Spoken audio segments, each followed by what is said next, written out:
everyone. Welcome back to Eagles Power Hour. Hopefully, everyone can hear me okay. I'm live. I haven't podcasted in a while, and so there's a chance I totally am screwing everything up here. I'm going to adjust my little camera angle too. But hey, we're back. We're talking EWU football. Again, basketball season, conference season is just about to start. I've been so busy. And with holidays and stuff, I have not watched enough Eastern basketball to feel confident, giving my opinions and news on Eastern basketball. So we're just going to talk some EWU football because there's been a lot of things that have happened in the last 2 weeks since I've previously talked on this podcast, and a lot of updates, even just nationally in the landscape, but also with the program. So we'll start it off with the number one thing that I think has the biggest impact on the program. Offensive coordinator for Eastern Washington, Jim Chapin, has left. He took the same. He's going to be the offensive coordinator at FBS Central Michigan next year in the MAC. He has also taken offensive line coach Hayden Mace with him.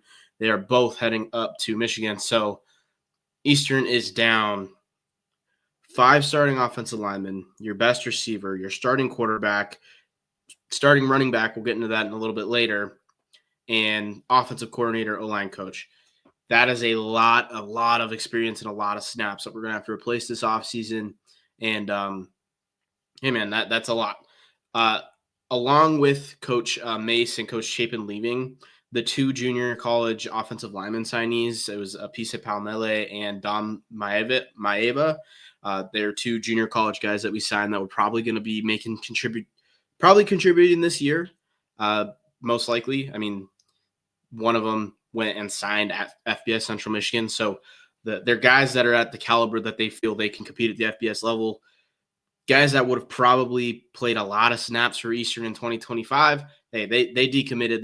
They requested their or national letter of intent to be scrapped, and they ended up going to other schools. So, hey, the offensive line, I'm not totally sure who's going to play center as of now, but we'll kind of get to that point a little bit later. We don't really have any news on the offensive kid, who the new offensive coordinator will be. In the past, Eastern has a lot of the time gone internal, but we'll see. I think offensive coordinator is a really important job for Eastern Washington football because, Eastern lives and dies by the offense, it feels like. So getting that higher right is going to be really important for Coach Best. And, I think the typical timeline for these guys, usually Eastern wants to get a new hire done by the new year. At least that's what it seems like to me from kind of watching from afar. They try to get the hire done by the new year and won't be announced for a while because university employees, you got to wait for all the background checks to clear and stuff. And it's a whole long, annoying list of stuff that needs to be done before they can actually be physically announced by the program. But they'll be actually working for probably a couple weeks before anything's announced. So I've got to think that they either have their guy by now or they're going to be, they already have promoted someone from internal, or whoever they're hiring is probably here and already recruiting and working by now at this point anyways, or they will be on January 1st, January 2nd or something like that. But, we'll kind of have to see.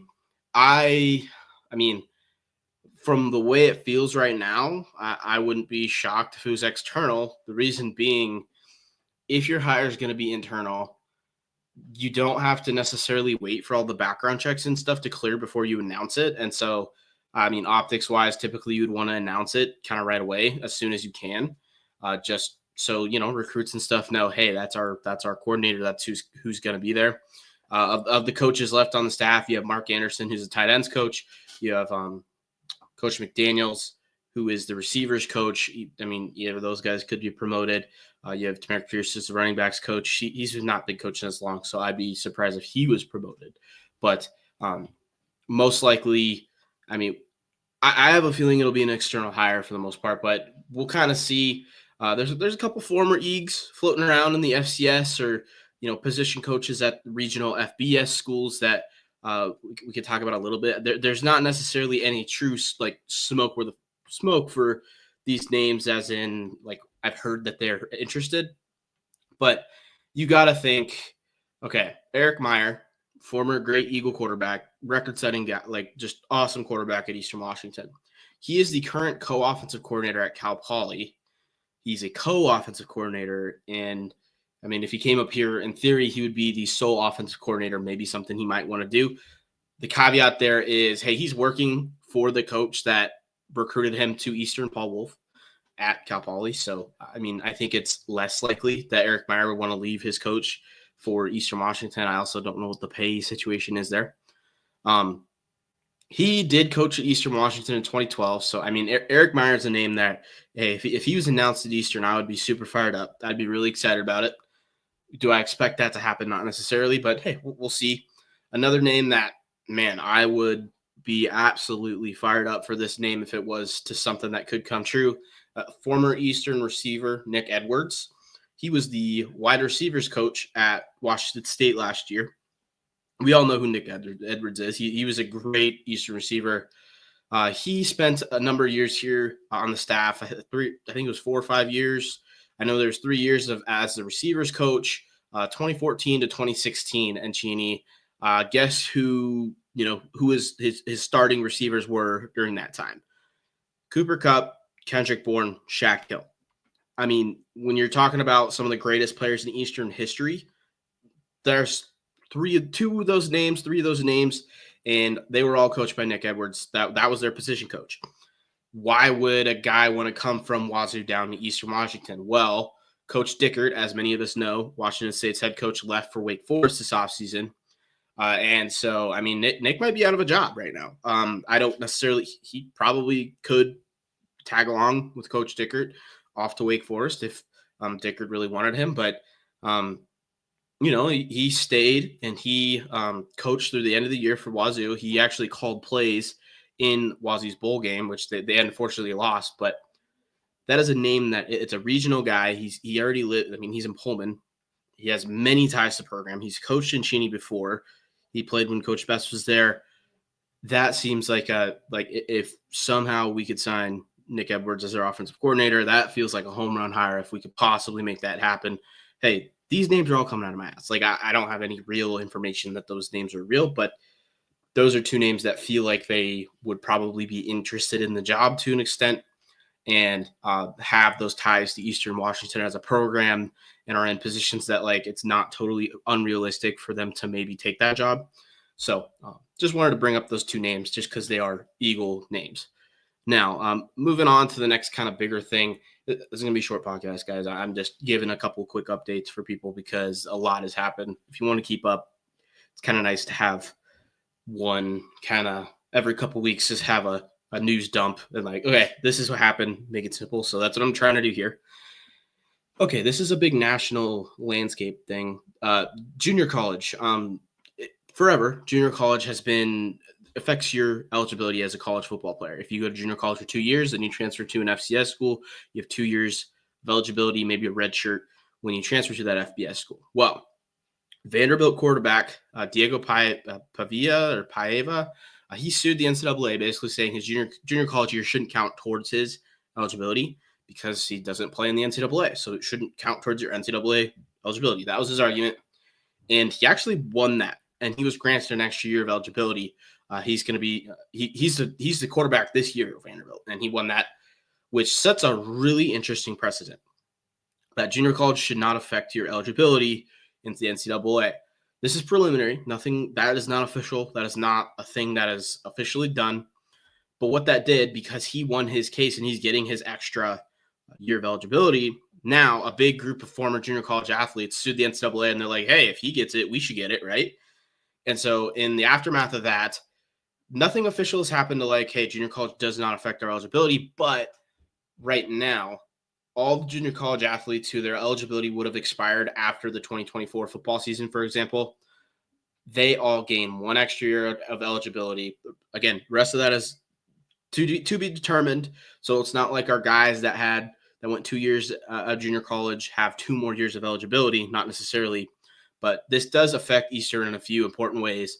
We got 3 players that their eligibility expired this year. They're junior college guys that, in theory, could come back. One of them we already know won't. But let's just read through these names. Dan Thompson did a great article on this in the Spokesman Review. Highly recommend you guys check that out.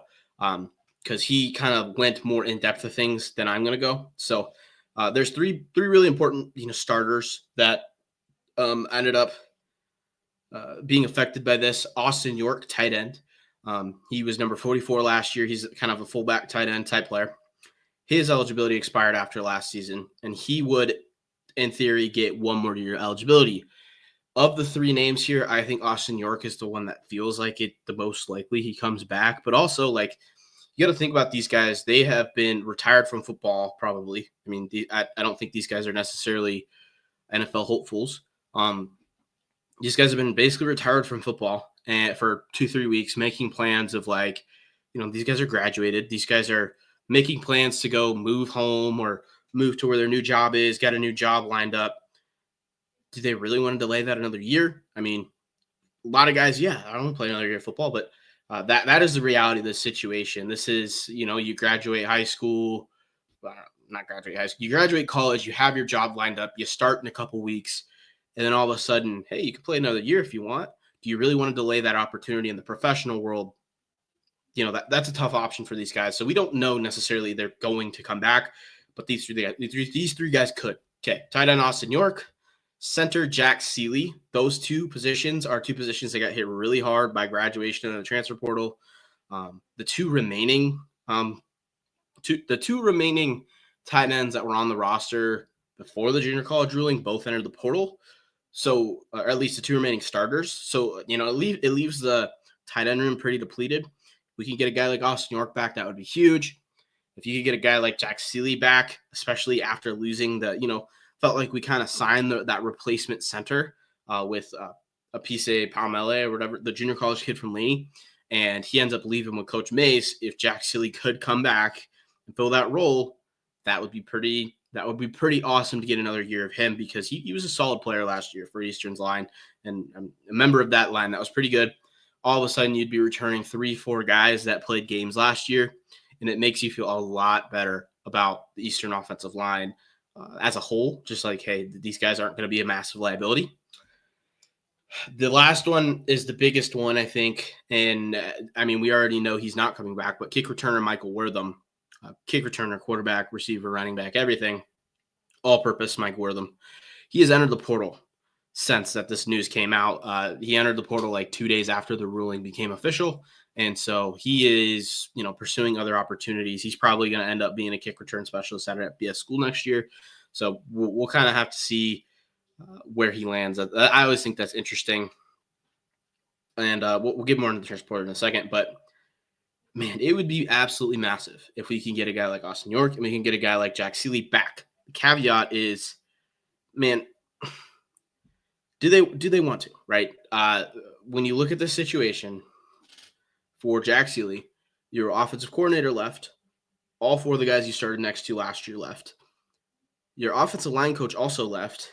And he probably already has plans set up somewhere. And, he's from California. He's probably – he might be already back in California, like working right now. Does he really want to come back to Cheney for another year? I don't know. And same situation kind of with Austin York. So do they want to come back? We'll kind of have to see. It's a tough situation right now for Eastern. When you look at the scape of things, as of right now, obviously they probably know more. They probably know who the new offensive coordinator will be already, but. No. Looking at it from the fans' perspective right now, you cannot blame kids for wanting to move on or wanting to pursue another opportunity, because right now, it's a tough opportunity right now. There is, again, no OC, no O-line coach as of now. You lose 5 offensive linemen. You lose your starting quarterback, and we'll get to this right now. Tuna Altihere, starting running back for Eastern Washington, has also entered the transfer portal with 1 year of eligibility remaining. So Eastern's also down their number 1 running back. I'm not as insanely worried about Tuna just because we have Malik Dotson there. Malik Dotson showed some really big spurts, and I was really impressed with Malik Dotson last year. So I'm not as worried about losing a guy like Tuna. Loved him. He's a great egg, and I loved how he played, but I feel like we have a guy there that can kind of replace those snaps. But I'm worried about losing Kiko Vesperis, who he landed at Tennessee Tech, another FCS school, they're kind of borderline playoff team this year in the OVC. Who's going to play quarterback for Eastern next year? We know Jared Taylor's probably going to play a good portion of quarterback, but we don't really know who else is going to play quarterback. So, we're kind of going to have to see. A couple other transfer portal, like Eastern signed a couple linebackers that have played in the FBS. Linebacker from Wyoming, he was a junior college guy, then transferred to Temple, then didn't play at Temple, and he transferred back to Eastern. So, a couple other guys there, but that's most of the updates. I mean, just looking at the scape of things right now, as of now, thinking about next season, I'm not feeling very good, right? You think about Eastern as a program. They've always been offensive first. The offense is kind of what, that's what makes this program go, is the offense. And you lost everything, dude. Everything. I mean, you return Nolan Olm, you return Miles Williams, you return Blake Dotson. Other than that, and then Noah Cronquist, I guess. Other than that, right now, you lost half the coaching staff, whole O-line, your best receiver, your quarterback, your number one running back, all your tight ends. I mean, you gotta figure something out here, and hopefully, Eastern's been able to churn out offenses pretty well, but things are not looking good right now. Eastern right now looks like a bottom quarter of the Big Sky team, and so I'm hoping. I'm pretty fired up about a new offensive coordinator, but it's not. Things are looking kind of grim right now, so we're gonna have to see how things go. There's not a ton more to hit on right now, just because generally we haven't heard any new names yet. I have a feeling that they already have their guys probably picked out and already ready to be hired, but man, it's just brutal this offseason. And every portal exit feels like a little bit of a kick to the stomach, but honestly, we could have been hit worse when you look at some other schools. But man, I don't have a ton more to add there. Want to give a quick shout out to Walk On Apparel, our sponsor. Eagles Power Hour is sponsored by Walk On Apparel. Walk On Apparel focuses on capturing Eastern's culture and traditions and apparel designs that are as different as they are affordable. Plus 10% of the profit from every sale gets donated right back to the Eagle Athletic Fund. That's a win for you and your alma mater. EPH listeners get 10% off Eastern gear at checkout using code EPH10. That's EPH10. New designs drop throughout the season. So check out walkon-apparel.com or follow them on Twitter and Instagram to see what's happening next. It's walkon-apparel.com. All right. Well, just right now, the offense right now, it's probably going to be 4 junior college guys, most likely. Maybe 1 or 2 guys that, were homegrown. And receiver, you're going to have Nolan Olm, you're going to have Miles Williams, you're going to have Noah Cronquist, and then you're going to have some younger guys. Cole Pruitt's still around. You have some, good receivers that, have some talent, but also like some of the freshmen from last year have entered the portal that, a guy like Aiden Gutierrez, he was a burner, man, and he entered the portal. That's just the landscape of college football now, but oh man, I just looking at the landscape of the Big Sky right now, I don't think the conference as a whole is going to be as there's a lot of senior leadership leaving this year. You think of, Montana State is losing a lot. They're still going to be a juggernaut. They just re-signed and are extended Coach Vegan this year. But, Tommy Malott, who kind of makes that thing go, he's graduating this year. You look at, Davis loses their 2 best players, and they're probably still going to be pretty good, but they lose kind of what has made them great this last, year. So Idaho lost Jason Eck and lost a lot of their top talent. It felt like this was a year that if Eastern needs to get things back on track, able to hold a lot of this roster together, and maybe you can kind of sneak a few more wins than maybe you should. But right now, it's going to be a retooling year. It's going to be a rebuilding year, and kind of what I would hope is, we show some. We're way far out. We don't even know what the roster is going to look like. Transfer portal still doesn't happen. And I saw that comment on the signing class, Ron. That actually reminds me of something I wanted to say. Hey, I typically do recruit breakdown videos in December. This year, December was crazy. And with the coaching changes, we had a number of guys like decommit, sign late, then decommit again, or we had some weird stuff going on with the signing class. So I'm just going to make a long series in February, the late period signing day. And that way, by then we'll have an offensive coordinator. By then we'll kind of know the coaching staff. Maybe I can talk to the coaching staff about a few of these guys and learn a little bit more. And we'll get some recruit breakdowns then. That reminded me of something. So that's good. But man, rebuilding year. And I hope to see the defense. I think the defense will legitimately be better next year. I mean, they don't really lose much. The players that they lose are, for the most part, I mean, you lose Brock Harrison, you lose a slot corner. I mean, it matters. You lose when you're starting linebackers, but also like the linebackers weren't exactly the strength of the team last year. And there's some young guys that look pretty good. You signed a couple transfer linebackers. I genuinely think the defense will be better next year because I mean the defense 80% of the plays they were fine. They were good. It was the back-breaking big plays that they gave up on broken coverages or just dumb mistakes that really killed them and made them look a lot worse than I think they were. Because there was some clear development on the defense side of the ball. So I mean next year I think the defense has to take a pretty big step for Eastern to kind of remain where it has been. If not, I mean, Eastern's taking a step down. The schedule isn't getting any easier. Hey, next year, guys, we have to go to Bozeman. We have to go to Missoula. We have Idaho at home. We have to go. We have we're going to Boise State. We're playing Incarnate Word in the out of conference. Hey, Incarnate Word was the 6th seed this year. It's not like things are going to get much easier schedule wise next year. And so Eastern just has to get better. And I think we're gonna. I mean, we'll just have to see. I'm not feeling great about it right now, guys. I'm not. But hey, we'll have to see how things go.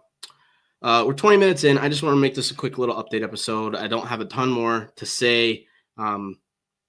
So I mean, I saw that comment on.